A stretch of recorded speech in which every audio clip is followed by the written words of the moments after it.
Hello guys, welcome back to another video on the channel, and today is my official 2022/2023 Premier League predictions. This is going to be a big one, guys. Before we get into it, just like what I said for the championship predictions, take these with a pinch of salt. They're all for fun at the end of the day. Yeah, and teams could make signings which could help them between now, recording this on the 27th of July, and between the start of the season, which could help them improve their place a lot. So just take these with a pinch of salt. But without further ado, make sure you like the video, subscribe if you're new, comment your predictions down in the comments, and let's get going. So coming in 20th place, a foot of the Premier League table, it is a newly promoted side, and it is Bournemouth.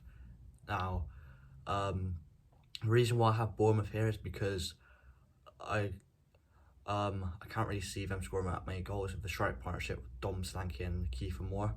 I don't see how them two will score a load of goals together, because Solanke can't really cut it in the Premier League, and Kiefer Moore hasn't had any experience in the Premier League, so I'm not sure about their strike partnership. Their signings are really underwhelming. Joe Rothwell and Ryan Fredericks. Joe Rothwell being a midfielder, we don't really need him, to be honest, because we're already stacked in midfield. And Ryan Fredericks being a defender from West Ham, not the most exciting signing, but decent experience, I guess. But yeah, I feel like out of all the other sides in the league, Bournemouth definitely have the worst squad in the league, in my opinion. So that's why I put them in my 20th spot. Coming in 19th is maybe a shock, I'm not too sure, but I'm going for Southampton. Yes, Southampton have signed some pretty decent players like Joe Aribo from Rangers, but I don't know, I'm not sure of their strikers. They have signed what's his name, that French guy, Seka or something. I can't remember his name, but he's a striker from Bordeaux, and I'm not sure about him, to be honest. And their other strikers are Adam Morris and Shea Adams, who couldn't really cut it last year. They have made a sign of goalkeeper Gammon Bazunu from their rivals Portsmouth, ironically enough. But yeah, I can't see. I'm just a bit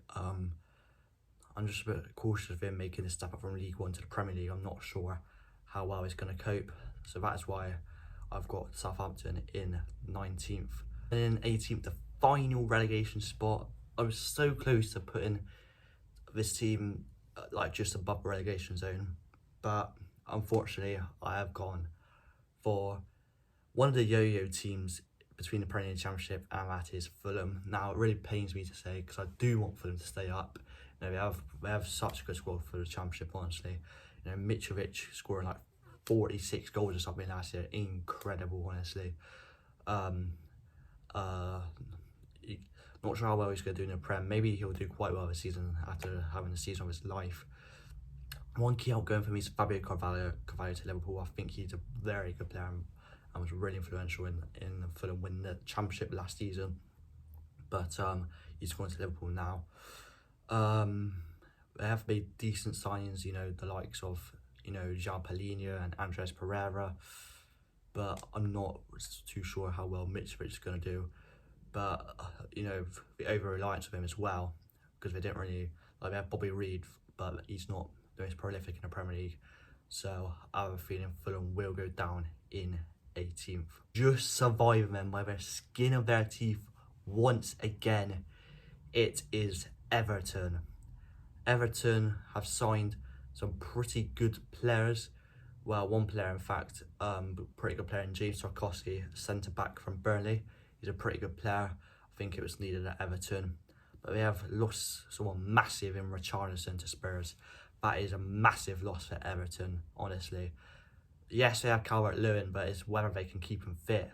So I feel like Everton are going to be in another relegation scrap this season, but I feel like they just have enough quality to survive by the skin of their teeth once again. But yeah, 17th, I've got Everton. Coming in 16th, I have got Leeds United. Yes, Leeds finished 17th last season. They survived on the last day, beating Brentford 2-1.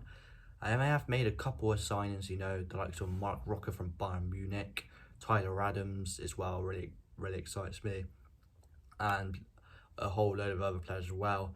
Two big losses for Leeds though are obviously Rafinha to Barcelona and Calvin Phillips to Manchester City.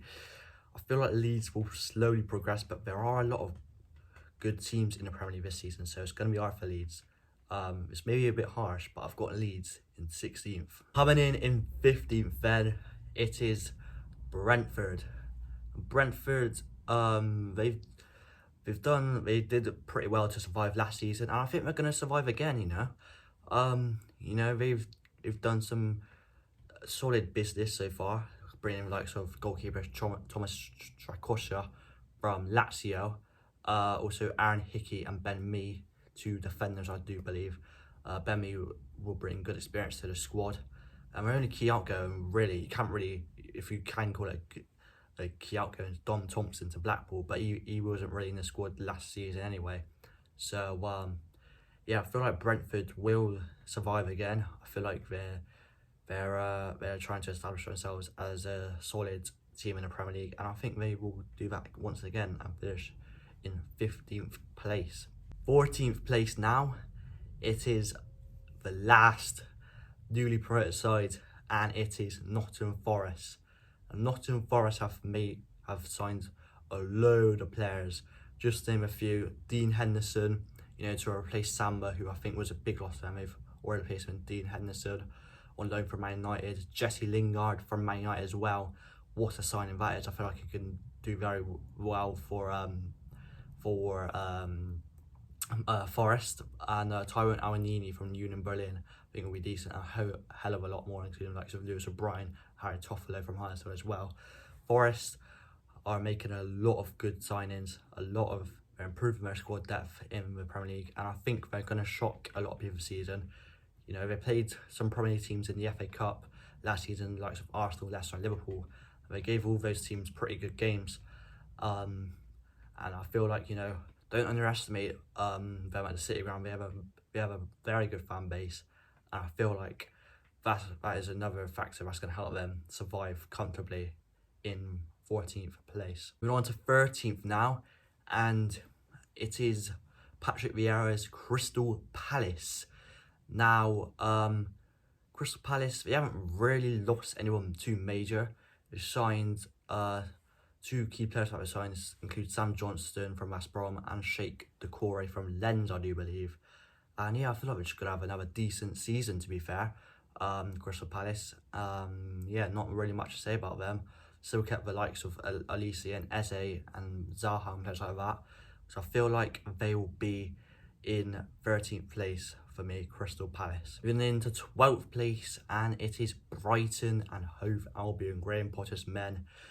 They finished 9th last season, so I think they will fall off just a little bit. They haven't really signed anyone so far this window, but they have let go of Basuma. That's a pretty big loss for them. The Spurs, apart from that, still kept a core group of their players together. So I think Brighton 12th. I think mid-table for them would be decent. 11th now, and it is Leicester City. Now Leicester, they haven't really signed anyone, haven't really lost anyone, so I don't know. There's not really much to say about Leicester. I think they'll be in around mid-table, 11th. Yeah, haven't really done much in the transfer so far, so there's not much I can talk about for Leicester. So yeah, 11th, Leicester. Now, moving into the top 10, so coming in slap bang in the middle of the table, I have gone for Aston Villa. Aston Villa made some pretty decent signings, the likes of Diego Carlos, Boubacar Kamara, and they haven't really lost anyone as well. So, I feel like this season they can improve Gerrard. He's an up-and-coming manager, and yeah, I think Aston Villa are going to finish in 10th place. 9th place, I've gone for Wolves. Similarly to their rivals Aston Villa, they haven't really lost anyone, to be honest. Nobody I can think of off the top of my head. But yeah, they've signed Nathan Collins from Burnley, pretty good defender in the Premier League, and the permanent signing of Wang Hee-chan from Leipzig. I think he's a decent sign as well. So I feel like Wolves will be in and around pushing for Europe again under Bruno Lage. And yeah, I feel like Wolves will finish in 9th. In 8th then, it is the most richest team in the world. It is Newcastle United. Yeah, they made some pretty decent signings. You know, Nick Pope from Burnley, Matt Target on a permanent from Villa, I think is decent, and Sven Botman from Lille, I think is a very good signing. And yeah, I feel like Newcastle can improve on that anyhow. You know, I think they will continue to bring some more statement signings as the transfer window progresses. And yeah, I feel like 8th place is a solid finish for Newcastle. Potentially, you know, hopefully in the coming seasons, you know, possibly even top 6 and top 4. But for now, I'll put them in 8th. 7th place then, just missing out on the top 6. I've gone for West Ham United. West Ham, they haven't really lost anyone that major, to be honest, apart from Ryan Fraser at Bournemouth, but he was a squad player, to be honest, so don't really think that loss will be massive for West Ham. But the players were signed. They signed Areola on a permanent from PSG. I think that's a pretty good signing because Fabianski is getting quite old now, so they do need a younger goalkeeper, and I think Areola is a decent option there. They've signed Flynn Downs from Swansea. I think that's a decent signing, and also Gianluca Scamacca, the young striker from Sassuolo in the Italian league. So I think West Ham's made some decent signings. I think they'll push the Europa League again, but I think they're just fall short, finishing the Europa Conference League just like last season. So 7th place, I've got West Ham United. 6th place, and the first team in my top 6 in qualifying for Europa League, I've gone for Arsenal. Now, this may be a bit of a shock, to be honest, but they have made some decent signings, to be fair. You know, like so Gabriel Jesus, Alexander Zinchenko, you know, Vieira as well, Fabio Vieira from Porto. And the only main loss for them is Alexander Lacazette to Lyon. So I feel like Arsenal are doing good. It's just that I think there's a lot of, it's harder to get top 4 this season where it was last season. So I think Arsenal will unluckily miss out on Champions League once again and finish 6th place. This is going to be a massive shock, I reckon. But I've gone for Chelsea. Yes, Chelsea under their new ownership now. New era for them. They've lost the likes of Romelu Lukaku on loan to Inter. Antonio Rudiger to Real Madrid and Andreas Christensen to Barcelona. They've signed decent players like Koulibaly and Raheem Sterling, but I feel like Chelsea will find it hard under a new ownership. You know, new era, you know, different vibe at the club, and I don't know how well they're gonna do without Antonio Rudiger and Andreas Christensen. I know they've signed Koulibaly, but I'm not sure. You know, can Koulibaly adapt to the Premier League? Hopefully he can for Chelsea, but I'm not sure about this one. But I feel like Chelsea would just miss out on top 4. I've got them in 5th place. To the top 4 now. Here we go, lads. 4th place, Manchester United. Okay, so they got a new manager in Erik ten Hag, and they've made some decent signings. They've signed a lot of players from like the Dutch league. You know, like sort of Lisandro Martinez from Ajax, Tyrone Malacia from Feyenoord. They've also signed Christian Eriksen from Brentford. Their only key outgoing is Paul Pogba to Juventus. But yeah, I feel like Man United will finish in the top 4 under Ten Hag season. I feel like Ten Hag is a decent manager. I feel like he can get results at United, and that is why I put them in my top 4. 3rd place then, just missing out on top 2. I've gone for Spurs. Yes, Spurs look really good under Antonio Conte this season. They signed Jed Spence from Middlesbrough. He's out on that Forest last season. He was absolutely brilliant. Definitely one of the best right backs in, well, definitely best right back in the Championship. But yeah, Clement Lenglet as well on loan from Barcelona. Ivan Perisic, Basuma and Richarlison. They've made some cracking signings. And we've still got like Kulusevski. You know, he's still on loan there. And yeah, their only key outgoing really is Steven Bergwijn. So I feel like Spurs are really really looking good heading into this next season.